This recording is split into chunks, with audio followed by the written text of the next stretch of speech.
What's up, guys? It is Quinn here, back again with another video, and today I'm kind of going to be starting a new series. I did a few of these videos last off season, but basically like once a week I'm going to be comparing two players. They're going to be from the same position and they're going to be going in the same kind of range ADP wise. So I'm going to be breaking down, where they're being drafted right now. I'm going to go through and look at their last two seasons. Then I'm kind of going to project what I'm expecting out of them this year. And then I'm going to tell you guys what player I favor in drafts. So basically, like, what player do I think is a better value because they're going to be going in very similar spots. And then I want to hear what you guys think about these players. So let me know which one you would take down below in the comment section. But as you guys probably saw in the thumbnail or the title, the two players that I'm going to be comparing today, it's going to be DJ Moore and DK Metcalf. So right now, DJ Moore is being picked as the wide receiver 15.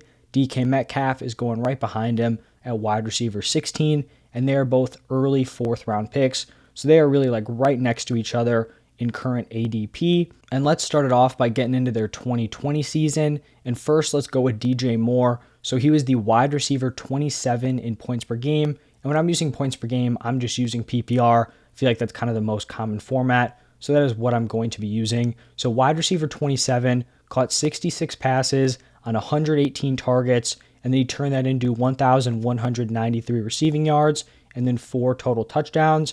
What's interesting about DJ Moore is that his usage kind of shifts around. So here in 2020, he was used as a big play receiver. He was 5th in air yards, 4th in air yard share, 6th in deep targets, and then he was actually 4th in the NFL with 18.1 yards per reception. So he was just kind of a big play machine.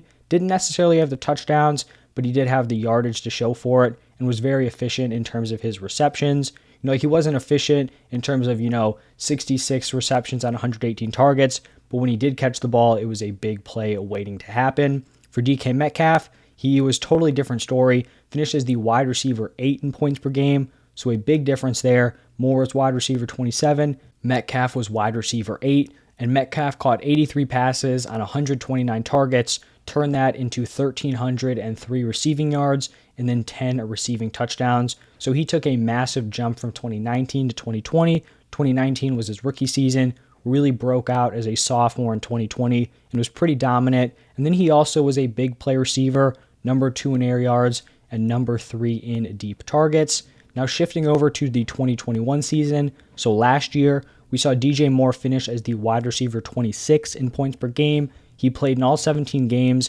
93 receptions on 162 targets, 1,157 receiving yards, and 4 touchdowns. His usage kind of shifted from that big play guy that I talked about to more of a possession receiver. He was 6th in the NFL in total targets and 6th in targets per game. He was 5th in target share, and we saw his ADOT, average depth of target, drop from 13.3 to 10.1. But once again, he kind of struggled to break through for fantasy. He just was not put in a good situation. Sam Darnold at quarterback, then it shifted into Cam Newton. Really, his entire career, he hasn't played with a solid quarterback, and it's kind of shown through his fantasy performances. For DK Metcalf, he definitely had a disappointing season, finished as the wide receiver 23 in points per game. He also appeared in all 17 games, was targeted 129 times, caught 75 of those for 967 receiving yards and 12 receiving touchdowns. He had a weird kind of season arc, started off hot, averaged 18.7 points per game before Russell Wilson went down with that finger injury. Then actually when Russ was out, he was pretty solid, averaged 17.2 points per game with Geno at quarterback. But then Russell Wilson returned and the whole offense really struggled.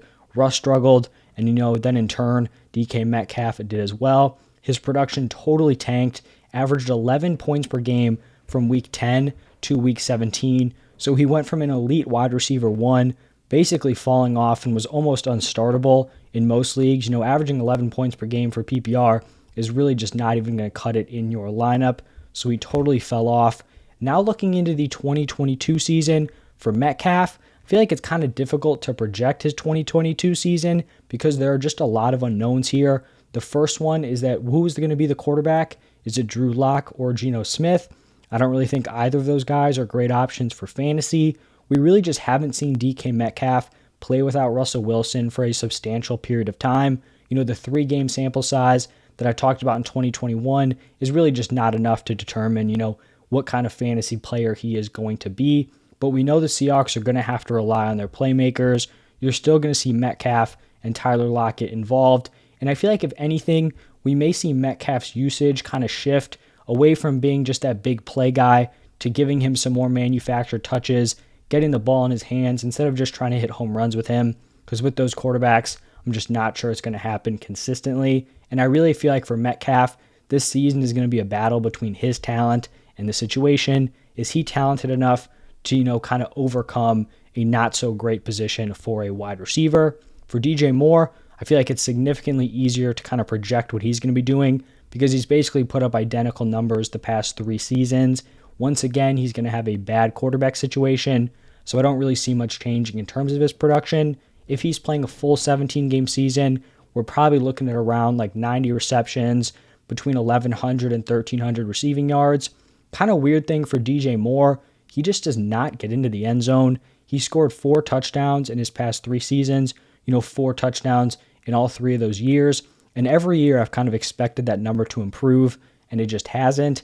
I still feel like it's going to improve just because when you're getting the volume and yardage that he is, you're just expecting those touchdowns to come. So I'm just going to kind of project in the 4 to 7 range. Hopefully he'll finally now be able to get into the end zone, but that still remains to be seen. Now here's where I'm going to choose, would I rather draft DK Metcalf or DJ Moore? And for me, I'm pretty firmly favoring DK Metcalf here.